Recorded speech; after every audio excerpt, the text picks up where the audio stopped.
최근에 생명의 삶 에스겔 선지자의 말씀을 매일 묵상했고, 또 하반기 성경 공부 시간에는 이사야 선지자의 말씀을 살펴보았습니다. 둘 다 예언서의 말씀이에요. 예언이라고 하는 것은 앞날을 미리 점치는 말씀이 아니라 예금하다, 예탁하다 할 때 그 예자입니다. 맡기다. 하나님이 에스겔 선지자, 이사야 선지자에게 맡기신 말씀이 있어요.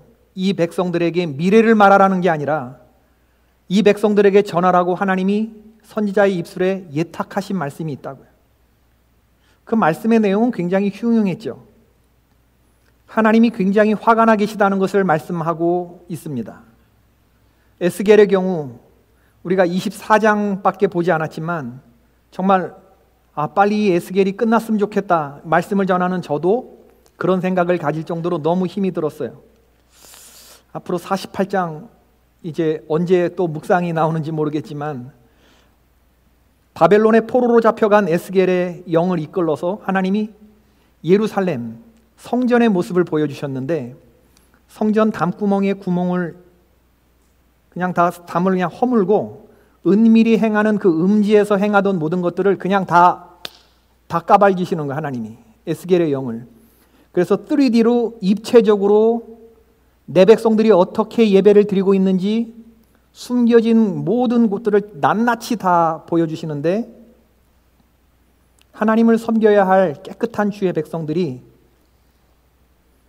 각양 곤충과 짐승과 이스라엘 족속의 모든 우상을 사방 벽에다가 다 그려놓고 70인의 장로도 제사장도 모두가 다 성전을 등지고 동쪽의 태양에 예배하는 장면을 보여주셨습니다. 너 봤냐? 이런데 내가 어떻게 해야 되겠니? 하나님이 그런 말씀을 하시는 것 같았어요.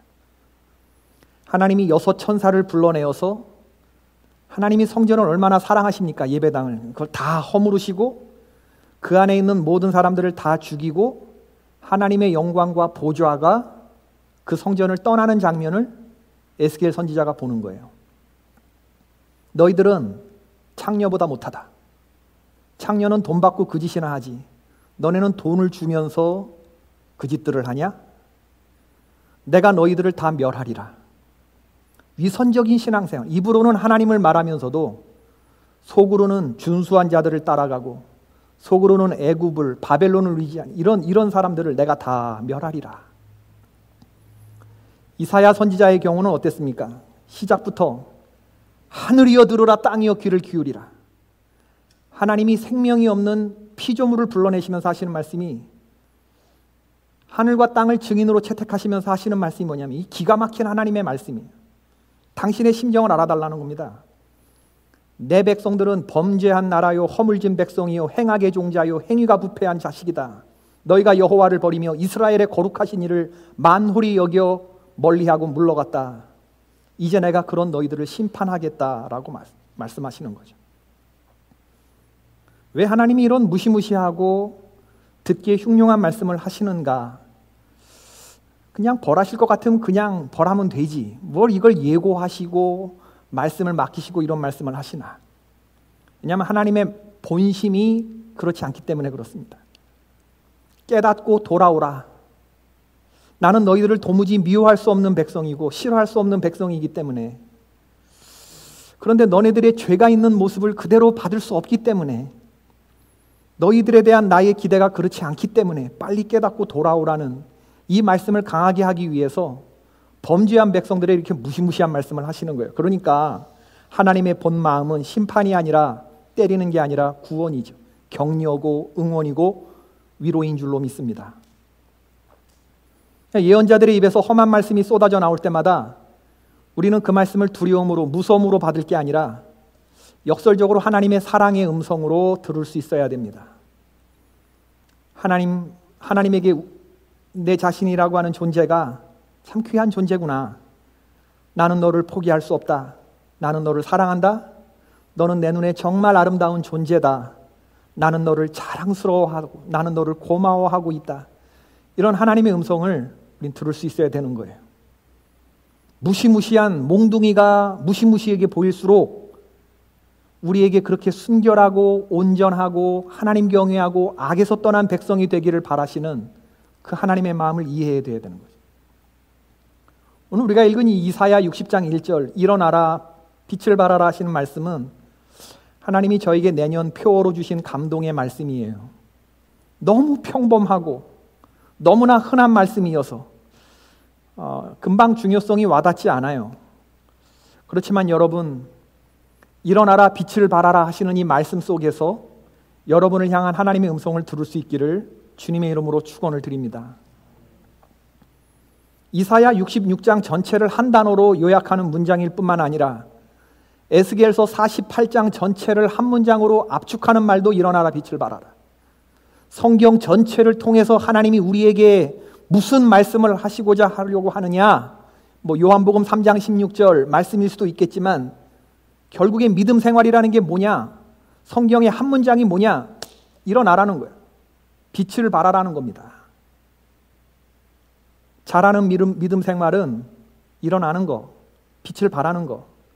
성령 충만한 사람은 누구를 말하느냐? 일어나 있는 사람, 빛을 발하고 있는 사람, 그런 상태. 그러니까 오늘 말씀은 쉽게 들리지만 결코 쉽게 행할 수 있는 그런 말씀은 아니에요.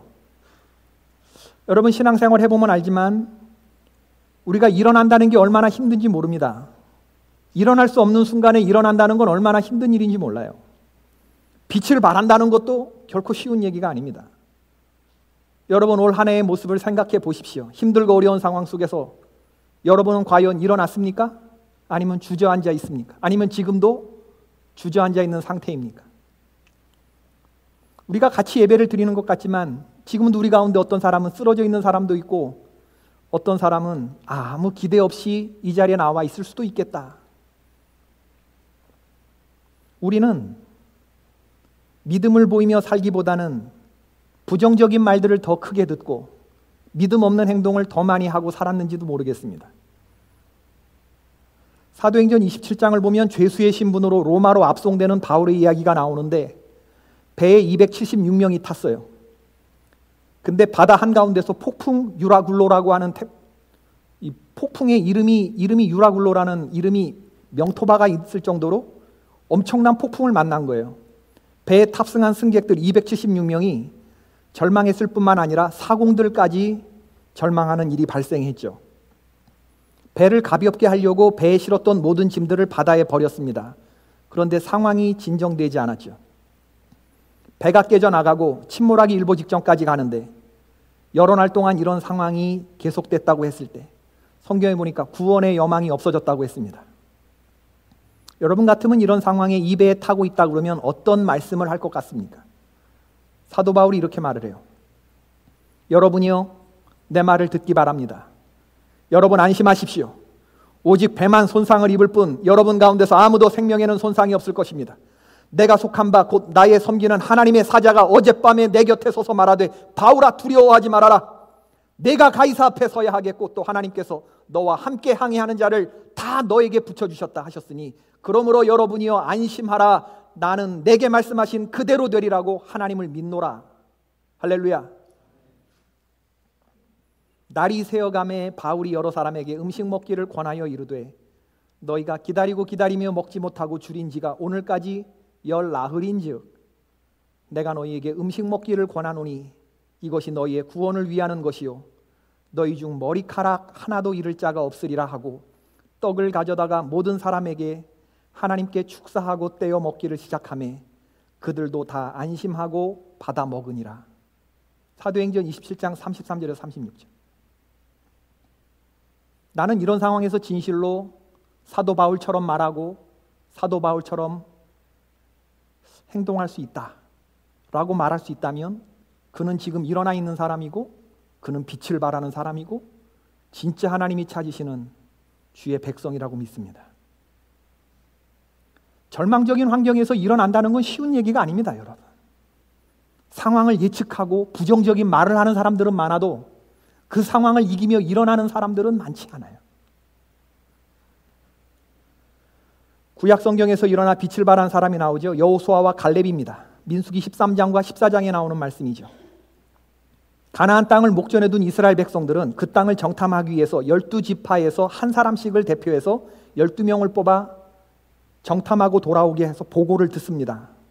10명의 보고가 어땠습니까? 우리가 두루 다니며 정탐한 땅은 그 거주민을 삼키는 땅이요, 거기서 본 백성은 신장이 장대한 자들이며 우리가 거기서 네피림의 자손들을 보았도다. 우리는 스스로 보기에 메뚜기 같으니 그들이 보기에도 그와 같았을 것이니라. 민수기 13장 32절 33절. 틀린 말 있습니까? 본대로 보고했을 뿐입니다. 사실에 입각한 정확한 보고였는지도 모르겠어요. 이 말을 듣고 백성들이 소리를 높여 부르짖으며 밤새도록 통곡했다고 했습니다. 밤새 통곡하고 난 후에 모세와 아론을 원망하면서 자신들의 지도자를 죽이려고 일어났는데 돌을 들고, 이때 절체절명의 순간에 여호수아와 갈렙이 옷을 찢으면서 백성들 앞에 나서서 이 두 사람이 뭐라고 말을 했냐면, 잘못하면 모세와 아론과 함께 돌에 맞아 죽을 수 있는 위험한 상황인데 누가 이런 상황에 나설 수 있겠습니까? 생각해 보세요. 이런 상황에 내가 서 있다고 한다. 우리가 두루 다니며 정탐한 땅은 심히 아름다운 땅이라 여호와께서 우리를 기뻐하시면 우리를 그 땅으로 인도하여 들으시고 그 땅을 우리에게 주시리라. 이는 과연 젖과 꿀이 흐르는 땅이라. 다만 여호와를 거역하지는 말라. 또 그 땅 백성을 두려워하지 말라. 그들은 우리의 먹이라. 그들의 보호자는 그들에게서 떠났고 여호와는 우리와 함께 하시느니라. 그들을 두려워하지 말아라. 이렇게 멋지게 말할 수 있는 사람, 이 사람이 서 있는 사람이라는 거예요. 이렇게 멋지게 말을 했는데 이스라엘 백성들이 죄송합니다, 우리가 잘못했습니다, 우리의 믿음이 부족했습니다, 자기들의 행동을 뉘우치고 반성했습니까? 아닙니다. 10절 말씀에 보면 온 회중이 일어나 그들을 돌로 치려 하는데 그때 여호와의 영광이 회막에서 이스라엘 모든 자손에게 나타나셨다고 했어요. 여러분, 광야길의 여정에서 만약에 이스라엘 회중들이 투표로 자신들의 리더를 선출했다면 모세는 애진작에 그들의 리더가 될 수 없었을 거예요. 하나님의 뜻은 결코 믿음 없는 다수의 의견에 있지 않다는 것을 기억하셔야 합니다. 10명의 보고는 다수의 의견이었지만 믿음이 빠져있는 보고였어요. 하나님의 약속을 망각한 보고였습니다. 하나님이 기뻐하지 않는 말과 하나님이 기뻐하지 않는 행동이었어요. 그런 말들은 세상을 변화시키지 못해요. 상황을 이기지 못합니다. 백성들에게 힘을 주고 절망적인 환경을 이기고 힘있게 앞으로 나아가게 하지 못하는 말들이에요. 여러분, 어떤 분들이 그런 말을 합니다. 목사님 모르셔서 그래요. 현실은 그렇지 않아요. 현실 속에서 살아가려면 어쩔 수 없어요. 저들은 그렇게 하면 안 되는 줄 알지만 어쩔 수 없이 옳지 않은 방향으로 일할 수밖에 없다고 말을 합니다. 현실이 그렇대요. 세상이 온통 비뚤어져 있기 때문에 나 하나 올바로 산다고 해봐야 소용이 없다는 거예요. 정상적인 방법으로는 사업체를 운영할 수도 없고 돈을 벌 수가 없대요. 이미 사회가 그렇게 되어 있기 때문에 어쩔 수 없다는 거예요. 술자리 접대를 해야 하고 돈 봉투도 건네야 하고 적당히 어쩔 수 없이 안 한 척, 못 본 척 해야 한다고 말합니다. 그러나 여러분, 엄밀히 말하면 그것은 현실 때문이 아닙니다. 왜? 우리는 독약에 유혹받지 않아요. 먹으면 죽는 줄 알기 때문입니다. 현실이 그러니 어쩔 수 없이 독약을 마실 수밖에 없다고 말하는 미련한 사람은 없다고요. 그런데 하나님이 그렇게 말하는, 너 반드시 그렇게 행동하고 그렇게 말하면 죽는다, 그건 내 백성이 가는 길이 아니라고 말을 하는데도 현실이 그렇기 때문에 어쩔 수 없었다고 말하는 것은 현실 때문이 아니라 먹으면 죽는 줄 모르기 때문에 그런 거예요. 그렇게 하면 죽는 줄 모르기 때문에, 아직 믿음의 세계에 눈뜨지 못했기 때문에 그런 행동을 하는 거라는 거죠. 조금만 영적인 세계에 눈이 뜨여 있다면, 하나님이 어떤 분인지 우리가 두려운 마음으로 보게 된다면, 조금만 주의를 기울인다면 금방 알 수 있는 사실이 뭐냐면 도끼가 나무 뿌리에 놓여 있다는 사실이죠. 카메라는 오토포커스 기능이 있지만 신앙엔 그런 게 없거든요. 우리의 마음과 뜻과 정성과 생명을 다해서 집중할 때 그때 하나님의 뜻이 드러나는데, 그렇게 주의를 기울이고 말씀을 보면 무엇이 우리를 죄의 구렁텅이로 죽음으로 끌고 가는지 보게 된단 말이에요. 누군가 여러분을 죽음의 구렁텅이로 끌고 간다면 어떻게 하시겠어요?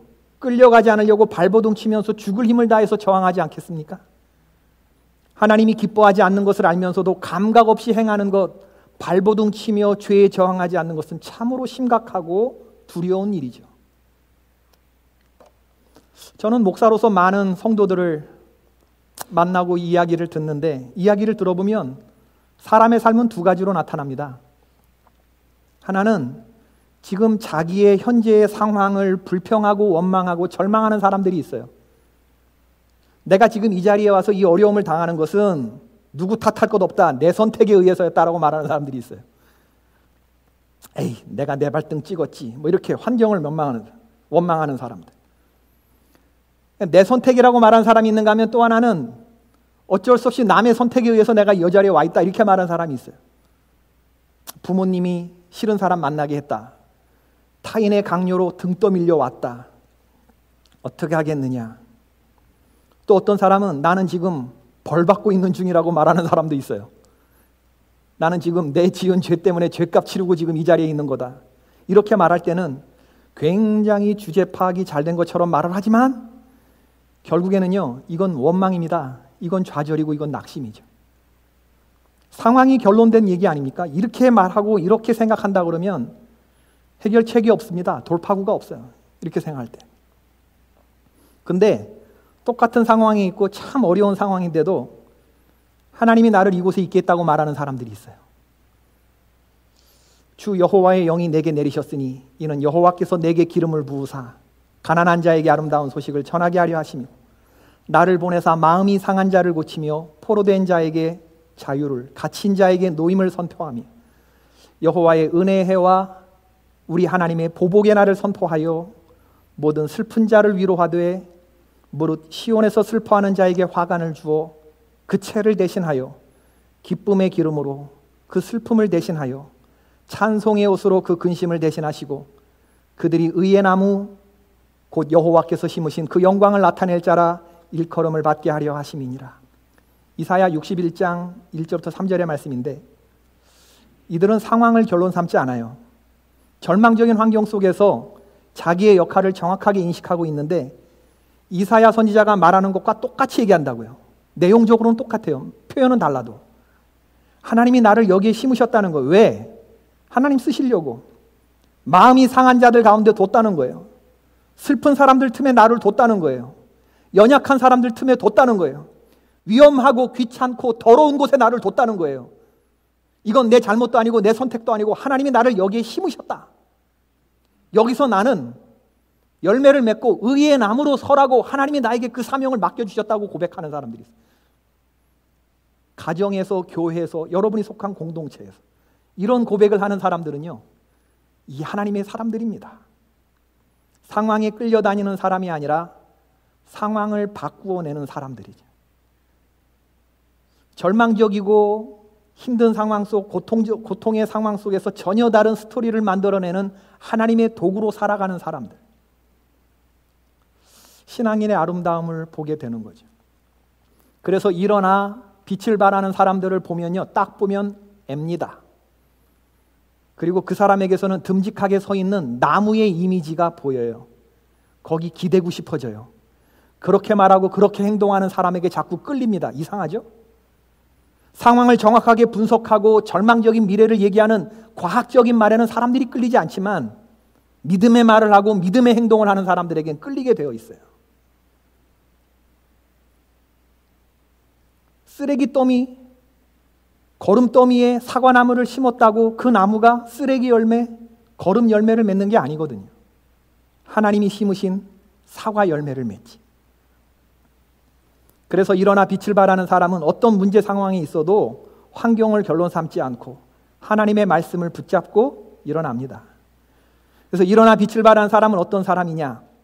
내 행복을 위해서 사는 게 아니고 하나님의 영광을 위해서 사는 사람.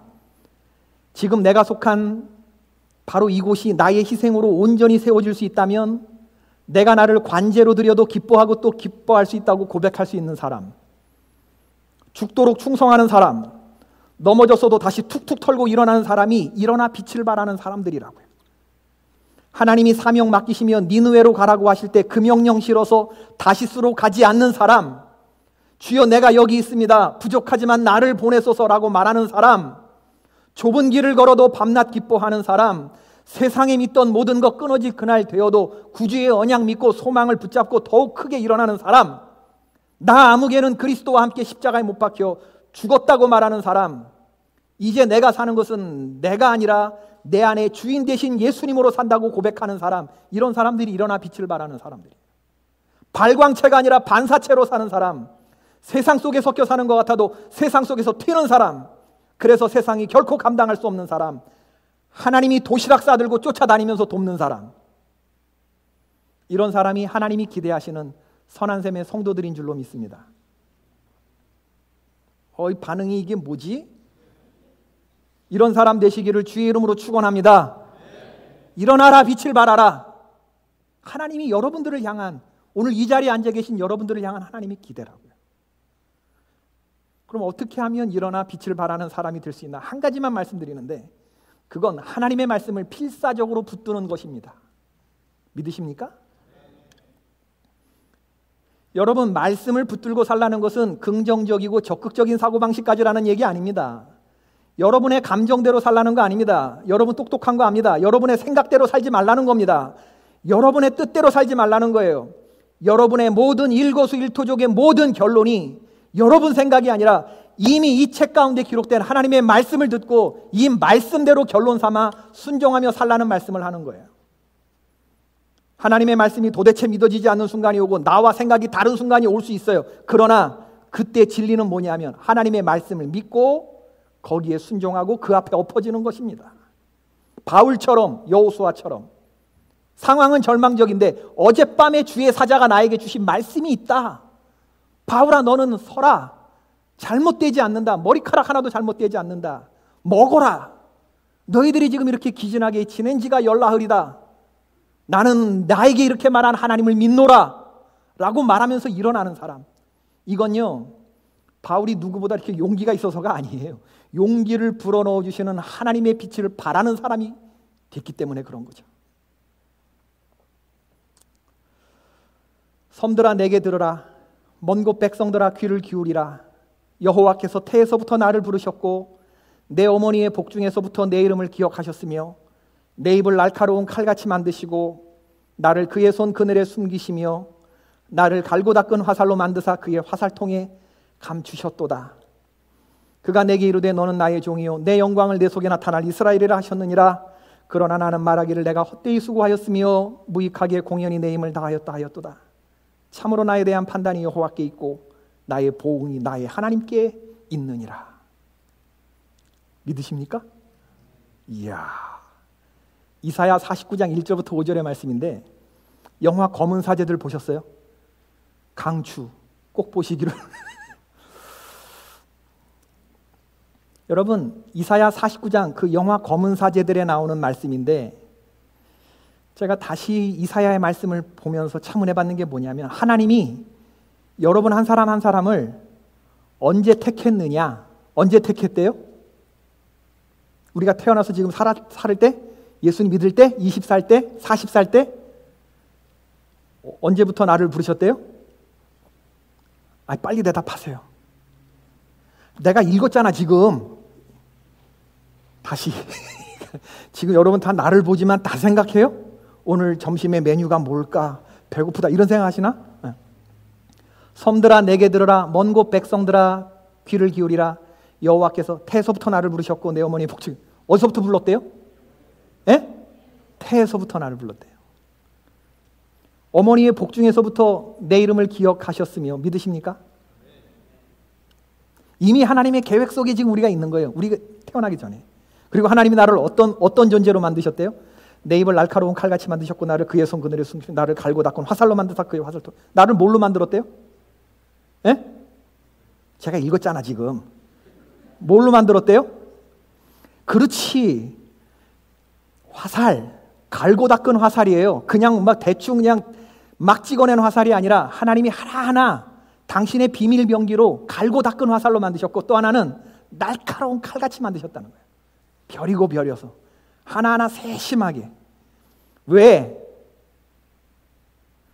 그가 내게 이르되 너는 나의 종이고 내 영광을 내 속에 나타낼 이스라엘이라고. 그러면서 이어지는 말씀이 가난한 자에게 복음을 전파하고 갇힌 자에게 자유를 선포하며 여호와의 신원의 날을 선포하라고 하나님이 나를 세상 가운데 쏘시는 화살로, 공격용 무기로, 환경을 변화시키고 상황을 이기는 사람으로 하나님이 나를 세우시고 당신의 능력이 흐르는 전도체가 되게 하기 위해서 나를 복중에서부터 부르셨다는 거예요. 이거 믿으셔요?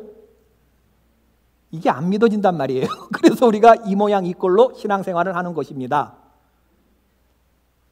믿어지신다면요, 날카로운 칼같이 내가 서겠죠. 하나님이 나를 갈고 닦은 화살이라고 믿으면서 내가 그렇게 살아가겠죠. 세상 사람들은 아무리 아니라고, 너 쓸모없는 존재라고 말해도 하나님이 나를 그렇게 가치 있는 존재로, 내 입을 날카로운 칼같이, 하나님이 나를 갈고 닦은 화살로 당신의 화살통에 감추신 비밀 병기로 만드셨다는 걸 믿는다면 이 사람은 절망하지 않아요. 일어납니다. 이 말씀이 정말 믿어지면. 안 믿어지니까 그렇게 안 사라지는 거지. 제가 선한샘교회 개척하기 위해서 이곳에 이사 온 지가 2009년 11월에 이사를 왔으니까 만 6년이 이미 벌써 지났어요. 이제 저는 사바티컬 이어에 접어들었습니다. 7년째에 접어들었어요. 이제 선교사 했던 때에 그런 기억은 거의 없어요. 이제 지난 6년, 만 6년 지나고 7년째 접어들면서 이젠 제가 로컬 패스터가 된 것 같다는 생각이 들어요. 예전에는 임태일 선교사, 김영섭 선교사, 박수영 선교사님, 이런 선교사님들 이름을 들으면 가슴이 막 뭉클뭉클했어요. 내가 그 사람들인 것처럼 느껴졌었어요. 근데 지금은 그냥 남 같아. 그냥 내가 도와줘야 될 사람들 같아. 그런데 한편으로 드는 생각이 뭐냐면, 올해 혹시 내가 주님의 이 선한샘 교회 부흥의 장애물이 되어가는 게 아닌가, 나 올해 처음으로 그런 생각을 해봤어요. 이 교회를 떠날 시간이 됐나? 그런 생각이 드는데 굉장히 파괴적인 감정이더라고요. 내가 이 교회에 이제 떠날 때가 된 것 같다. 그래서 친구들하고도 이야기를 나누고, 그리고 기도도 하게 되고 그러는데 하나님 주신 음성이 뭐냐면, 네가 뭔데 그렇게 주제넘은 생각을 하냐. 그런 하나님 말씀이. 네가 한 게 뭔데? 이게 네 교회냐? 교만하고 게으르지 말고 죽도록 충성해라. 이 교만하고 게으른 놈아. 이 교만하고 게으른 놈아. 여러분, 제가 새벽 예배 때 여러분들의 출석표를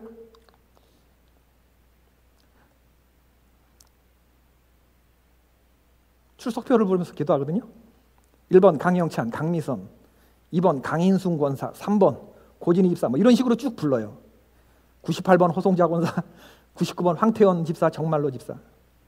처음부터 이름 하나씩 부르고 한 문장씩 하면 한 20분 정도 걸리는데, 여러분들 이름 부를 때마다 어떤 성도들은 든든한 나무처럼 서 있는 성도들이 있는가 하면 아주 그냥 이렇게 쓰러져 있는 것처럼 보이는, 그렇게 느껴지는 성도가 있을까요? 없을까요?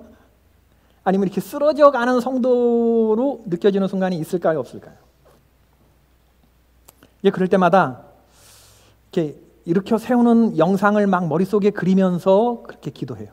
하나님, 일으켜 주십시오. 이 사람 일으켜 주십시오. 이렇게. 제 마음이 그런데 자기 아들을 십자가에 못 박아 주심으로 우리를 사랑해 주신 하나님의 마음은 어떨까 싶어요. 그 마음을 떠올리게 되면 이렇게 교만하고 게으른 생각을 하게 될까? 그런 생각이 들면 너무 부끄러워지는 거예요. 여러분 가운데 어떤 마귀의 공격에서 흔들릴 수 있겠지만 시험에 들어있으신 분들 기억하십시오. 삶의 이야기가 지금도 여전히 고통스럽고 절망적인 환경에 있는 분들 기억하십시오. 그런 말들에 굴복하지 마세요. 하나님의 말씀을 믿고 붙들고 일어서기를 바랍니다. 나는 여전히 너를 기대한다. 넌 내가 선수 교체하는 순간 너는 이곳에서 썩어지는 미랄이 되는 것이다. 일어나라 빛을 발하는 것은 버티고 나아가는 삶일 수도 있고 그 자리에서 죽는 삶일 수도 있는 거예요. 영어로 딱 두 마디예요. Arise, shine, 끝. 일어나 있는 거, 빛을 발하는 거, 우람하게 서 있는 나무처럼 버티고 서는 거. 내가 너를 일으키게 할 것이다. 내가 너로 하여금 빛을 발하게 할 것이다. 그분에게 여러분의 전부를 맡겨드리면 하나님이 세워주실 줄로 믿습니다. 나는 그런 여러분들이 되기를 바라는 거예요. 신년에 너무나 평범하고 너무나 매력 없는 그 뻔한 얘기, 일어나 빛을 발하라. 이것이 우리 선한생교의 표어예요. 일어나야 돼요. 빛을 발하는 반사체가 될 수 있어야 됩니다. 하나님이 여러분 가정들을 앞으로 나아가게 하시고 결국에 여러분의 발을 든든한 반석 위에 높이 세워주실 줄로 믿습니다.